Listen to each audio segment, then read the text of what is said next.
எனது மேய்ப்பன்? Who is my shepherd? யார் எனது மேய்ப்பன் அப்படின்றப்போ நீங்கள் என்ன சொல்லுவீங்க? யார் என்னோட மேய்ப்பன்? உங்களுடைய மேய்ப்பன் யார்? யார்? ஏசப்பா. வேறு ஏதாவது மாற்று கருத்து இருக்கா? எல்லாரும் ஜென்ரலாக சொல்கிறது ஏசப்பா தான் சொல்லுவோம் இல்லையா? சரி, ஓகே. ரொம்ப ஈஸியான ஒரு ஆன்சர். ஏன்னா நம்மளுக்கு கிறிஸ்தவர்களாக இருக்கக்கூடிய எல்லாருக்குமே தெரிஞ்ச ஒரு வசனம் என்ன? கர்த்தர் என் மேய்ப்பராக இருக்கிறார் இல்லையா? சங்கீதம் 23ஆம் சங்கீதத்தில் முதல் வசனம் நமக்கு எல்லாருக்கும் தெரியும், கர்த்தர் என் மேய்ப்பராக இருக்கிறார் அப்படிங்கிறது. அதனால் நம்ம ஈஸியாக சொல்கிறோம் கர்த்தர் என் மேய்ப்பராக இருக்கிறார் அப்படின்ட்டு. ஸோ அதுதான் உண்மையும் கூட. கர்த்தர் தான் யார்? நமக்கு மேய்ப்பராக இருக்கிறார். இதில் 2 பெர்ஸ்பெக்டிவ் இருக்குது. ஒன்று வந்து மனிதருடைய பார்வையில் இருக்கக்கூடிய பெர்ஸ்பெக்டிவ், அதாவது நான் என்னுடைய பார்வையில் யார் என்னுடைய மேய்ப்பனாக இருக்கிறார் அப்படின்னு நான் பார்க்குறது. இன்னொன்று, ஆண்டவர் அவருடைய பார்வையில் என் பிள்ளை என்னை மேய்ப்பனாக ஏற்றுக்கிட்டானா அப்படின்னு பார்க்குறது. இதில் மொதல் பார்வை மனிதரோட பார்வை, 2வது பார்வை என்னதுன்னா ஆண்டவருடைய பார்வை. ஓகேவா? மொதல் பார்வை என்ன, அந்த மொதல் பெர்ஸ்பெக்டிவ் என்னன்றது ஃபஸ்ட்டு நம்ம தியானிக்கலாம். சரிங்களா? சரி, இந்த சங்கீதம் 23 யார் எழுதியிருக்கா? யார்? டேவிட் தான் எழுதுறாரு. இது எல்லாருக்கும் தெரியும். தாவீது தான் எழுதுறாரு. தாவீது வந்து தாவீதோட லைஃப்பில் 2 விதமாக பிரிக்கலாம். ஒன்று வந்து ராஜாவுக்கு முன் ராஜாவுக்கு பின் அப்படின்ற மாதிரி பிரிச்சுக்கலாமா? இது எந்த ஃபேஸில் எழுதுனது? ராஜாவாக இருக்க முன்னாடி அவர் என்ன பண்ணிட்டு இருந்தாரு? ஆடு மேய்ச்சிட்டு இருந்தார். ஆடு மேய்ச்சிட்டு இருக்கப்போ இது எழுதினாரா, இல்லைன்னா ராஜாவானதுக்கு அப்புறம் இது எழுதினாரா? ராஜாவதுக்கு முன்னாடியா? ராஜாவுக்கு முன்னாடி எழுதினாரு. ராஜாவுக்கு முன்னாடி எழுதினாரா? எல்லாரும் ஏற்றுக்கிறீங்களா? ராஜாவுக்கு முன்னாடி எழுதினாரு. ராஜாவுக்கு முன்னாடி எழுதலை, ராஜாவானதுக்கு அப்புறமா எழுதினார். ராஜாவாக இருக்கும்போது எழுதுறாரு. ஏன் அப்படின்னா, ராஜாவாக இருக்கும்போது தனக்கு முன்னாடி அந்த எக்ஸ்பீரியன்ஸ் இருக்குல்ல, மெய்ப்பனாக இருந்த எக்ஸ்பீரியன்ஸ் இருக்குல்ல, அந்த எக்ஸ்பீரியன்ஸை வந்து தேவன் வந்து அவருடைய வாழ்க்கையில் செய்த நன்மைகளை ஒப்பிட்டு எழுதுறாரு. அதுதான் இந்த சங்கீதம் 23.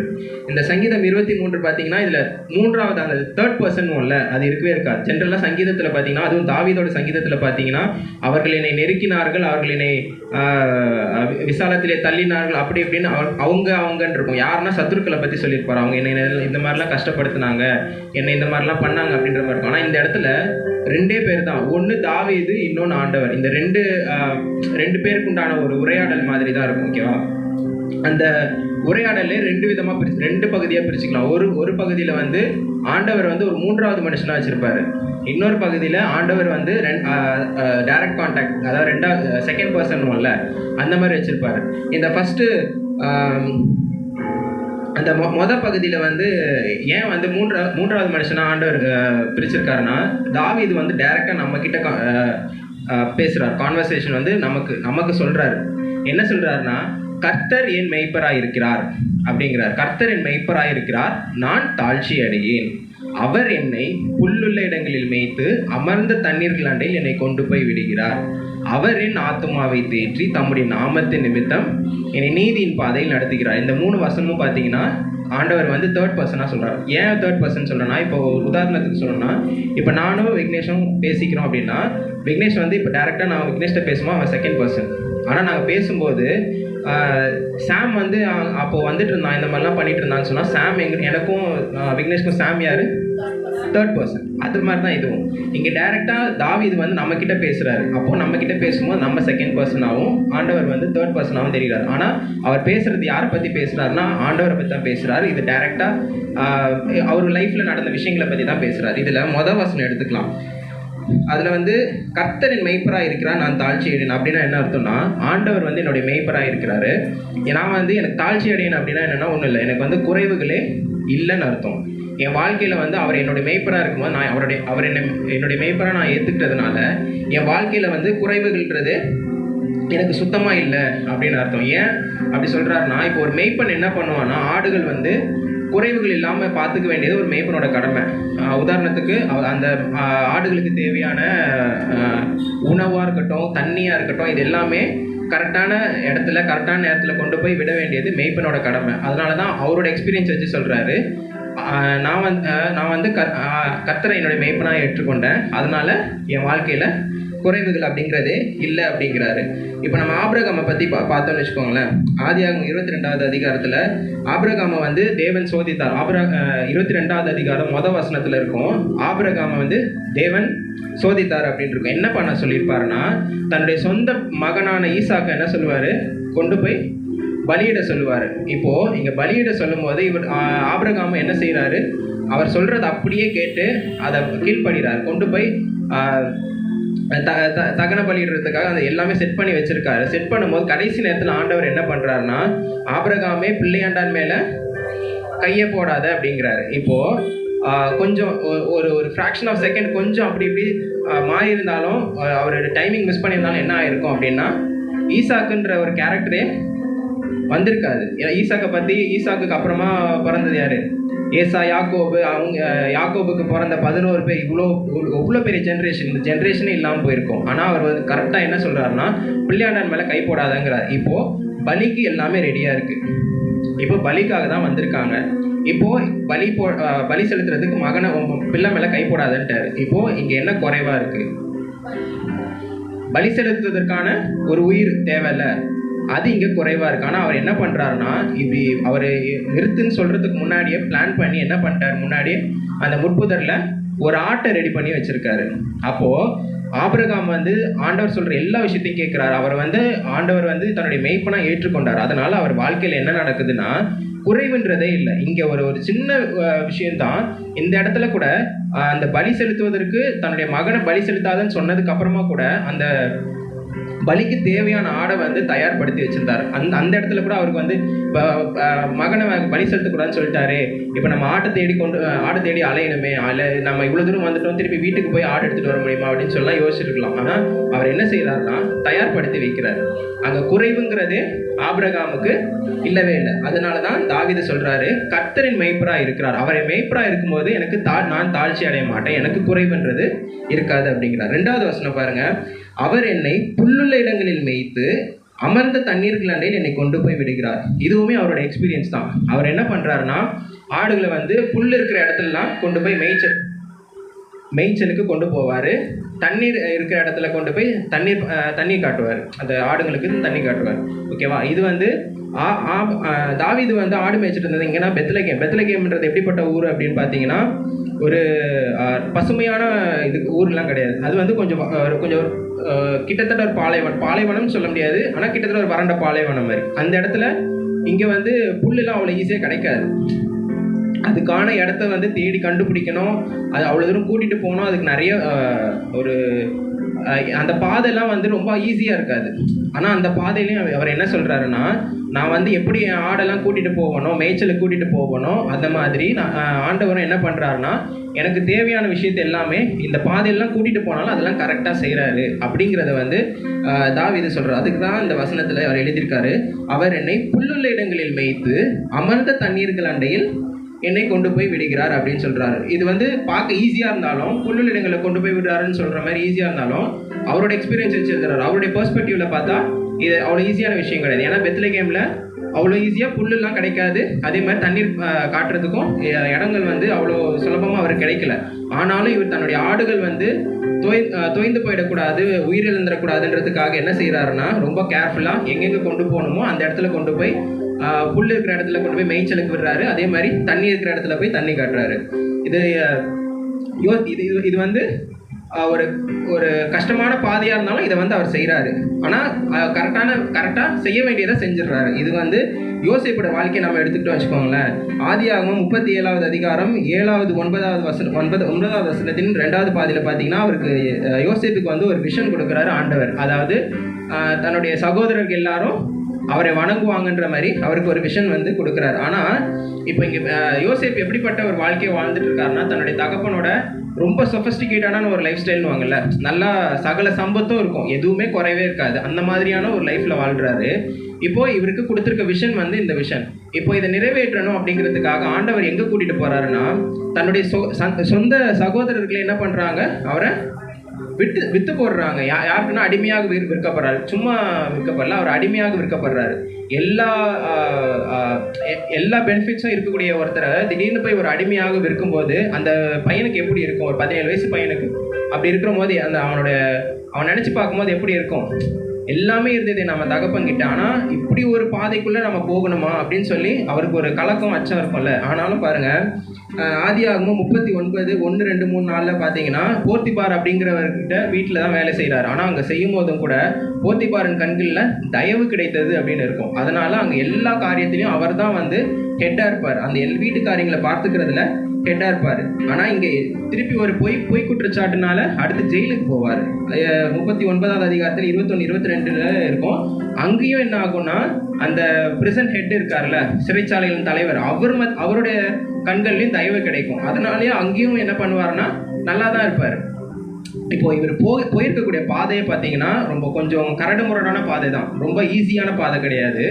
ஆனாலும் அந்த இடத்துலையும் என்ன பண்ணுறாரு, அவருக்கு தேவை என்ன, அவருடைய விஷன் வந்து நிறைவேறணும், அவருடைய சொப்பனம் நிறைவேறணும், அவரை வந்து தகுதிப்படுத்தணும். அந்த தகுதிப்படுத்துவதற்கான பாதை வேணால் கரடு முரடாக இருக்கலாம், ஆனால் அங்கே செய்கிற விஷயம்லாம் இருக்குல்ல, அங்கே போகிற இடத்துலலாம் அவர் வந்து எப்படி இருக்காரு, நல்லா தான் இருக்கார், நல்லா தான் ஆண்டவர் பார்த்துக்கிறாரு. அதுதான் வந்து இந்த இடத்துல தாவீது சொல்கிறாரு, அவர் என்னை புல்லுள்ள இடங்களில் மேய்த்து அமர்ந்த தண்ணீர்கள் அண்டையில் என்னை கொண்டு போய் விடுகிறார். போகிற பாதை எப்படி மோசமாக இருந்தாலும் ஆனால் போய் சேர வேண்டிய இடம் கரெக்டான இடமா தான் இருக்குது அப்படிங்கிறார். 3வது வசனத்தில், அவரின் ஆத்துமாவை தேற்றி தம்முடைய நாமத்தை நிமித்தம் என்னை நீதியின் பாதைகளில் நடத்துகிறார். இதில் என்னன்னா, அவருடைய ஆத்துமா தோய்ந்து போகும்போது, ரொம்ப சோர்வடையும் போது என்ன செய்கிறாருன்னா அதை தேற்றுகிறார். தேற்றுவது மட்டும் இல்லாமல் அவரை வந்து நம்ம இவ்வளோ கஷ்டப்பட்டோம், இதுக்கப்புறமா எதுக்கு நம்ம இப்படி நம்ம நீதி நியாயம் இருக்கணும், நம்ம வந்து நம்மளுடைய வாழ்க்கையை பார்த்துட்டு போவோம் அப்படின்னு இல்லாமல் அவர் என்ன செய்கிறாராம், அவருடைய ஆத்துமாவை தேற்றி தம்முடைய நாமத்தின் நிமித்தம், அது அவருடைய பேரு நிமித்தம் நீதியின் பாதை, நல்ல நீதியின் பாதையில் மட்டும்தான் அவரை வந்து நடத்திக்கிட்டு இருக்காராம். அதுதான் வந்து 3வது வசனத்தில் சொல்கிறார். இதே யோசேப்போட வாழ்க்கையிலையும் பாருங்கள், அவர் போகிறக்கூடிய பாதைகள் மோசமான பாதையாக இருந்தாலும் அங்கெல்லாம் அவருக்கு ஒரு தொய்வு ஏற்படும் போதும் அந்த இடத்துலலாம் அவர் எப்படி பார்த்துக்கிட்டாருன்னு நம்ம பார்த்தோம். ஆத்துமாவை தேற்றுகிறார். முதல்ல ஆத்துமாவை தேற்றுகிறார், நீதியின் பாதைகளில் நடத்துகிறார்னு எதை நம்ம கம்பேர் பண்ணலாம்னா, ஒப்பிடலான்னா, போத்திபாரின் மனைவி வந்து பாவம் செய்கிறதுக்கு யோசேப்பை வந்து கையை பிடிச்சி இழுக்கும்போது யோசேப்பு என்ன செய்கிறான், அவன் நினச்சிருந்தானா அந்த பாவத்தை செஞ்சுருக்கலாம், பாவத்தை செஞ்சுட்டு அவன் பாட்டுக்கு சந்தோஷமாக இருந்திருக்கலாம். ஏன்னா போத்திபாரின் மனைவி என்ன பண்ணியிருக்க போகிறான், அவர் யோசேப் மேலே பொய் குற்றச்சாட்டு வச்சிருக்க போகிறதில்ல. ஆனால் எதற்காக பொய் குற்றச்சாட்டு வைக்கப்பட்டாலும் யோசேப்பு வந்து நீதியின் பாதையில் நடக்கிறான். அந்த நீதியின் பாதையில் நடந்ததுனால தான் அவன் மேலே ஒரு பொய் குற்றச்சாட்டு வந்து சுமரப்படுது. அதில் தான் இந்த தாவீது சொல்கிறாரு, அவரை என் ஆத்துமாவை தேற்றுகிறார். தேற்றுவது மட்டும் இல்லாமல் என்னை நீதியின் பாதையில் நடத்துகிறாருன்னு. இப்போ யோசேப்பு வந்து தேவனை வந்து தன்னுடைய ஆண்டவரை வந்து சொந்த மெய்ப்பனாக ஏற்றுக்கொண்டதுனால அவர் வந்து சோர்வு அடையும் போது தேற்றவும் செய்கிறாரு.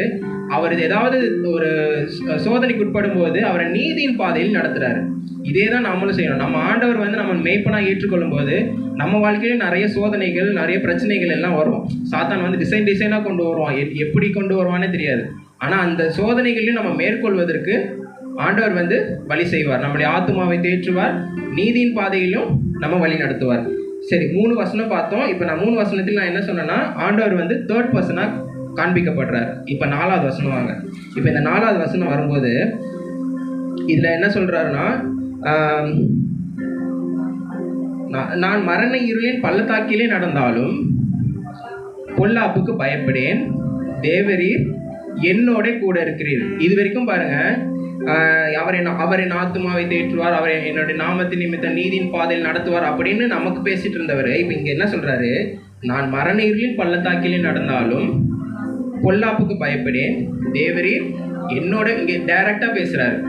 டிஃப்ரென்ஸ் புரியுதா? இது வரைக்கும் பேசுனது உங்ககிட்ட, நம்ம கிட்ட பேசினார், நம்ம கிட்ட வந்து ஆண்டவர் இப்படி பண்ணார் அப்படி பண்ணான்னு சொல்லிட்டு இருந்தா. இப்போ டைரக்டா சொல்றாரு, நான் மரண இருளின் பள்ளத்தாக்கிலே நடந்தாலும் பொல்லாப்புக்கு பயப்படேன், தேவரீர் என்னோட கூட இருக்கிறீர், உமது கோலும் உமது தடியும் என்னை தேற்றும், என் சத்துருக்களுக்கு முன்பாக நீர் எனக்கு ஒரு பந்தியை ஆயத்தப்படுத்தி என் தலையை எண்ணெயால் அபிஷேகம் பண்ணுகிறீர் அப்படிங்கிறார். இந்த டிரான்சிஷன் பாருங்க, ஃபர்ஸ்ட் 3 வசனத்தில் ஒரு 3rd பர்சனாக பேசிட்டு இருந்தவர் இங்கே அப்படியே ஒரு டிரான்சிஷன் என்னன்னா, டைரக்டாக பேசுகிறார். ஆண்டவர் வந்து என் கூடவே இருக்கிறாருன்ற மாதிரி பேசுகிறார். இதுக்கு காரணம் என்ன தெரியுமா? அந்த வசனத்தை வாசிங்கனாலே உங்களுக்கு க்ளூ கிடைக்கும். 4வது வசனம், 4வது வசனம் என்ன?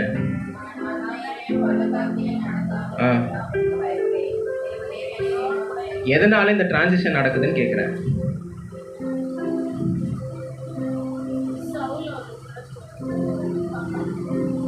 ஓகே, கரெக்டு தான். ஆனால் அதை இந்த வசனத்தோட எப்படி சொல்வீங்க?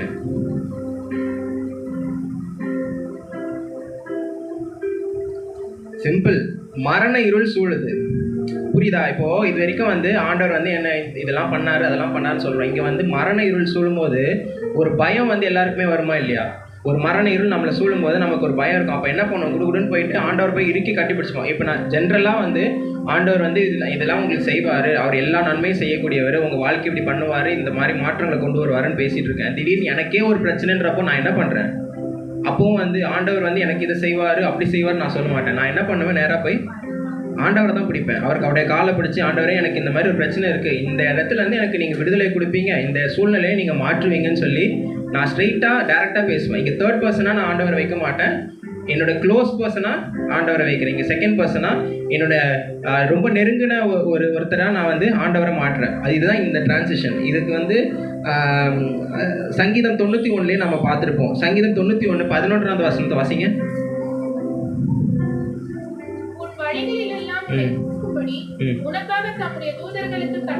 ஓகே, இங்க என்ன பண்றாருன்னா ஃபர்ஸ்ட் என்ன சொல்றாரு? உனக்காக தம்முடைய தூதர்களுக்கு கட்டளையிடுவாருங்கிறாரு. அப்படியே 15வது வசனம் வாசிங்க. அவன் என்னை நோக்கி கூப்பிடுவான், நான் அவனுக்கு மறு உத்தரவு அருளிச் செய்வேன்.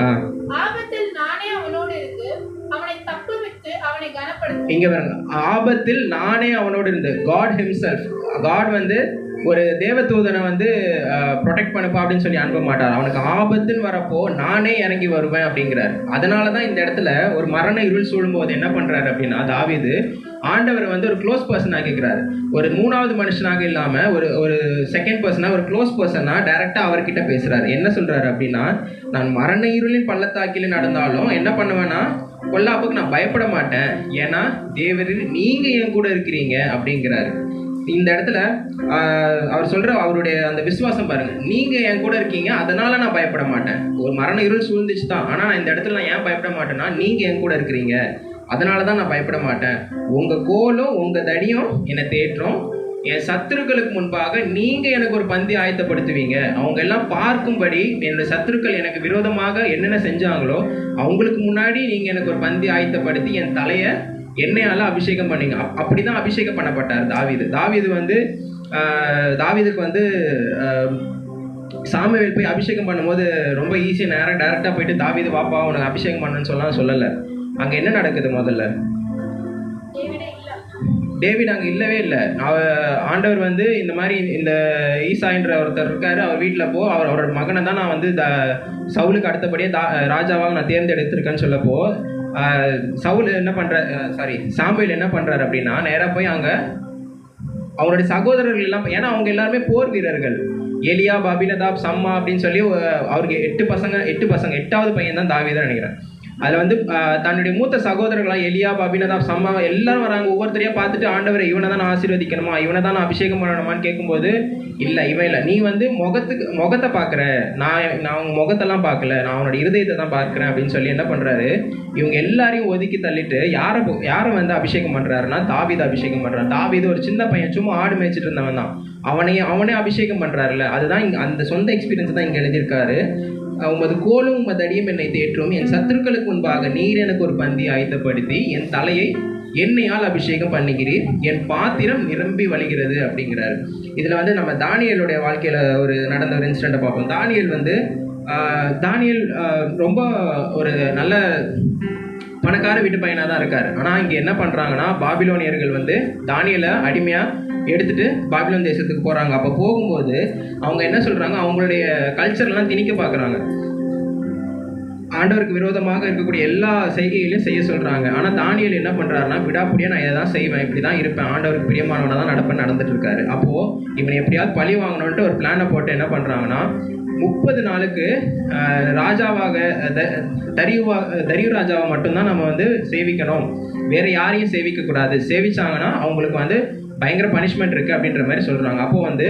அப்போவும் தானியேல் என்ன சொல்கிறாருன்னா, நீங்கள் என்ன பண்ணாலும் சரி, நான் யார் தான் சேவிப்பேன், நான் சேவிக்கக்கூடிய ஒரே ஒருத்தர் என்னுடைய கர்த்தர், அவரை மட்டும்தான் நான் சேவிப்பேன்னு சொல்லி ஒரு விடாப்புடியாக நிற்கிறாரு.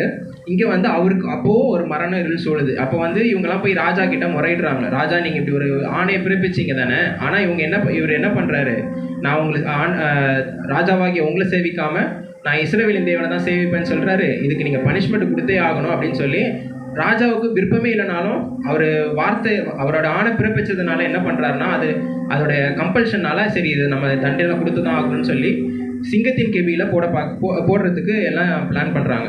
இப்போது சிங்கத்தின் கெபியில் போடும்போது கூட அவர் என்ன பண்ணுறாருன்னா பயப்படல, ரொம்ப ஐயோ சிங்கத்தின் கெபியில் போட்டாங்கன்னு சொல்லி ஓடலை. பரவாயில்ல, நான் ரத்த சாட்சியை மறைச்சிக்கிறேன், ஆண்டவர் வந்து என்னை எப்படி தான் எடுத்துக்கணும்னு நினச்சிட்டாரு, அப்படிலாம் இல்லை. அவர் ரொம்ப காமாக இருக்கார். அந்த சிங்கத்தின் கெபியில் போட்டப்பவும் ஆண்டவர் என்ன பண்ணுறாருன்னா சிங்கத்தின் வாய்களை கட்டி போடுறாரு. சிங்கம் ஏதாவது பண்ணிச்சா? தானியேல எதுவும் பண்ணல. எதுவுமே அவருக்கு ஒரு சின்ன கீறல் கூட இல்லாமல் தானியேல் வந்து நல்லபடியாக இருக்கார்.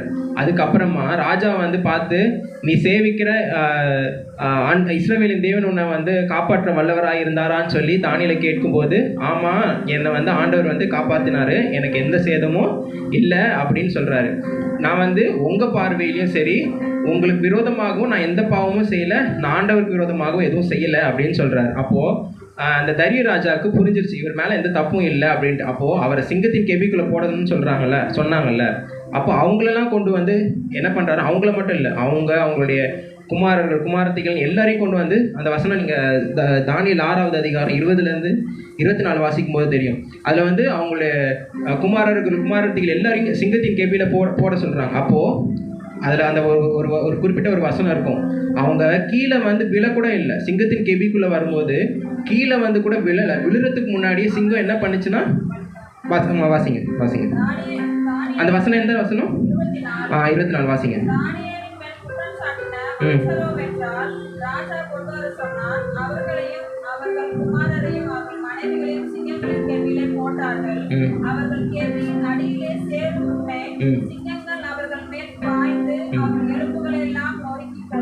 கொஞ்சம் இமேஜின் பண்ணி பாருங்க. இப்போ சிங்கத்தின் ஒரு நைட்டு ஃபுல்லா சிங்கத்தின் கெபிக்குள்ள ஒருத்தர் இருக்காரு தானியேல். அவர் எதுவுமே பண்ணல, அவர் நல்லா தான் இருக்காரு. ஆனா இங்க இவருக்கு விரோதமாக குற்றம் சாட்டின எல்லாரையும் போடும்போது கீழே வந்து சேர்றதுக்கு முன்னாடியே இந்த சிங்கங்கள் என்ன பண்ணுச்சுன்னா அவங்களுடைய எலும்புகள் எல்லாம் நொறுக்கி போட்டுச்சு. அப்போ எந்த அளவுக்கு ஒரு ஆக்ரோஷமான சிங்கங்களா இருக்கும். அந்த சிங்கங்கள் மத்தியிலையும் தேவன் வந்து என்ன பண்ணாருன்னா தானியேலுக்கு பாதுகாப்பு கொடுத்தார். காரணம், அவர் தானியேல் வந்து தேவனை வந்து தன்னுடைய மெய்ப்பனாக ஏற்றுக்கொண்டார். தன்னுடைய மெய்ப்பனாக ஏற்றுக்கொண்டதுனால அவர் மேல ஒரு சின்ன துரும்பு கூட படாம ஆண்டவர் பாதுகாத்தார். இதுதான் தாவீதும் சொல்றார், நான் மரண இருளின் பள்ளத்தாக்கிலே நடந்தாலும் பொல்லாப்புக்கு நான் பயப்பட மாட்டேன், ஏன்னா தேவர் நீங்க என் கூட இருக்கீங்க.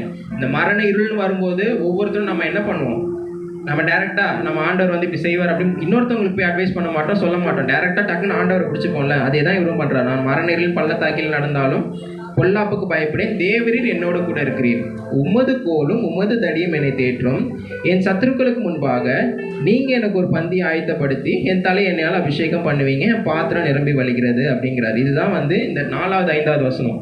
தேர்ட் பர்சனா இருந்த ஆண்டவர் இங்க என்ன பண்றாரு, இப்போ செகண்ட் பர்சனா மாறிட்டார்.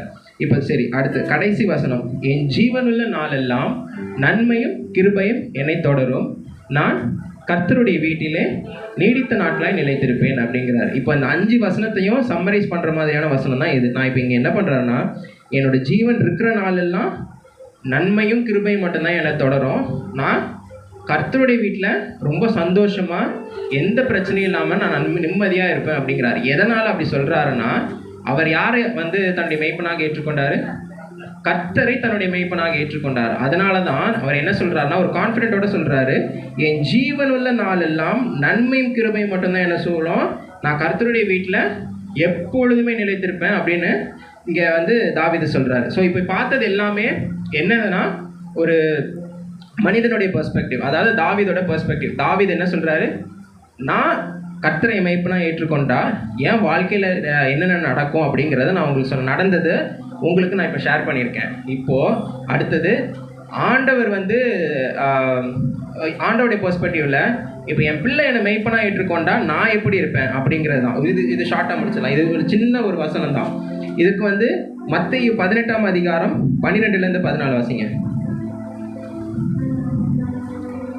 மத்தேயு 18 வசனம் 12-14. உங்களுக்கு எப்படி தோன்றுகிறது, ஒரு மனுஷனுக்கு ஆடுகள் இருக்க அவைகளில் ஒன்று சிதறிப் போனால் அவன் மற்ற 99 ஆடுகளையும் மலைகளில் விட்டு போய் சிதறிப் போனதை தேடாமல் இருப்பானோ?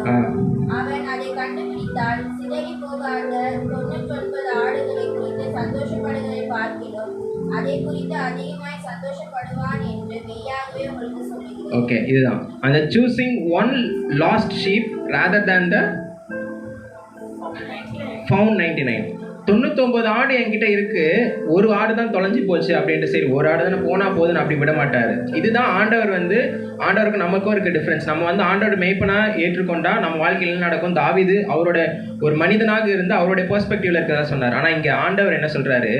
ஒரு மனுஷனுக்கு 99 ஆடுகள் 100 ஆடுகள்ல 99 ஆடுகள் இருக்கு, ஒரு ஆடு தொலைஞ்சு போச்சுன்றதுக்காக அதை விடமாட்டான்ல. அதே மாதிரி தான் நானும். நீங்க என் கூட எல்லாருமே இருந்தாலும், எல்லாரும் என் கூடவே என்னுடைய வார்த்தையை கீழ்ப்படிஞ்சு என் கூடவே இருந்தாலும், என்னை விட்டு விலகி போயிட்டான்ல அந்த பிள்ளைக்காக நான் வருந்துவேன், அவனை நான் தேடி போவேன், அவனை நான் மீட் எடுப்பேன் அப்படின்னு ஆண்டவராக இயேசு கிறிஸ்து சொல்றாரு. இதுதான் அவருடைய பெர்ஸ்பெக்டிவ். நம்ம ஆண்டவர் மேய்ப்பனா எடுத்துக்கிட்டா நமக்கு இதெல்லாம் நடக்கும் அதெல்லாம் நடக்கும்னு சொல்றோம். ஆனால் ஆண்டவருடைய பெர்ஸ்பெக்டிவ் ஒன்று தான். யாருமே என்னை விட்டு விலகி போகக்கூடாது, எல்லாரும் என் கூட இருக்கணும். என் கூட இருந்தால் அவர்கள் என்ன பண்ணுவாங்கன்னா மீட்கப்படுவார்கள். அந்த மீட்பு அவங்களுக்கு ஒரு எட்டர்னல் லைஃப், ஒரு நித்திய ஜீவனை நிச்சயமாக கொடுக்கும் அப்படிங்கிறது தான் ஆண்டவருடைய பெர்ஸ்பெக்டிவ். இதுதான் நம்ம அந்த மனம் மாறிய குமாரன் பற்றியும் பார்ப்போம். 2 குமாரனில் ஒரு குமாரன் தன்னுடைய தகப்பனோடவே இருப்பான். ஒருத்தன் சொத்துக்கள்லாம் பிரித்து எடுத்துகிட்டு போய் எல்லாத்தையும் அழிச்சிட்டு திரும்பி வரும்போது அந்த தகப்பன் என்ன செய்கிறாருன்னா, இவன் இருக்கிற சொத்தெல்லாம் அழிச்சிட்டு போனவன் இவன் எதுக்கு வரான் அப்படின்னு சொல்லி அவன் மேலே கோவப்படாமல் அவன் மேலே அவதூறாக எதுவும் பேசாமல் அவனை அங்கே பார்க்கும்போதே இங்கேருந்தே ஓடி போய் அவனை கட்டி அணைச்சி அவனுக்கு மோதிரத்தை போட்டு அவனுக்கு நல்ல நல்ல ட்ரெஸ் எல்லாம் போட வச்சு அவனுக்கு ஒரு விருந்தே ரெடி பண்ணுறாரு.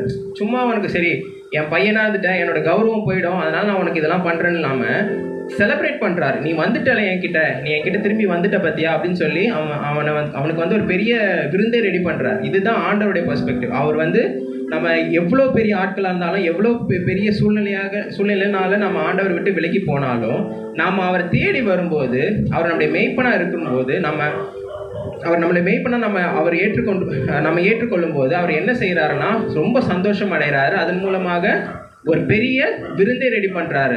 ஒரு ஆத்துமா ஆதாயப்பட்டு பரலோகத்துக்கு போக ரெடி ஆச்சுன்னா அங்கே என்ன நடக்கும்? செலிப்ரேஷன் நடக்கும்.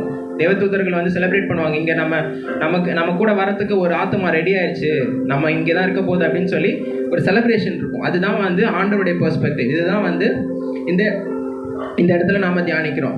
ஸோ 2 விஷயம் பார்த்தோம், 2 பெர்ஸ்பெக்டிவ். ஒரு பெர்ஸ்பெக்டிவ் மனிதனோட பெர்ஸ்பெக்டிவ்.